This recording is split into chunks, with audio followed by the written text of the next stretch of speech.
اگر آپ چینل پر پہلی بار آئے ہیں تو ابھی سبسکرائب کر کے بیل آئیکن پریس کریں اور رہیں باخبر۔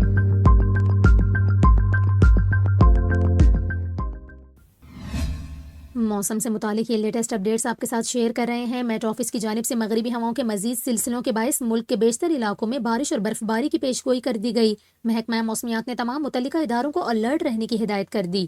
محکمہ موسمیات کا یہ کہنا ہے کہ مغربی ہواؤں کا سلسلہ 9 مارچ کو بلوچستان میں داخل ہوگا۔ یہ مغربی ہوائیں 11 مارچ تک ملک کے بالائی علاقوں کو اپنی لپیٹ میں لے لیں گی، جس کے بعد مغربی ہواؤں کا ایک اور سلسلہ 12 مارچ کو ملک میں داخل ہوگا۔ ان مغربی ہواؤں کے تحت بلوچستان میں 9 سے 13 مارچ بارش اور پہاڑوں پر برف باری کا امکان ہے، جبکہ اسلام آباد، راولپنڈی، اٹک، چکوال، مری اور گلیات میں 11 سے 14 مارچ بارش ہوگی۔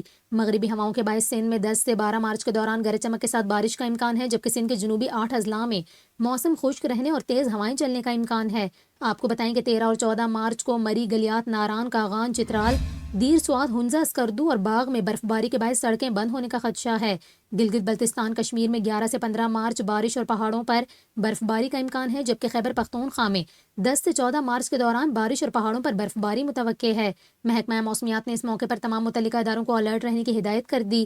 محکمہ موسمیات کے مطابق بالائی خیبر پختونخوا، مری، گلیات، کشمیر اور گلگت بلتستان میں لینڈ سلائیڈنگ کا بھی خدشہ ہے۔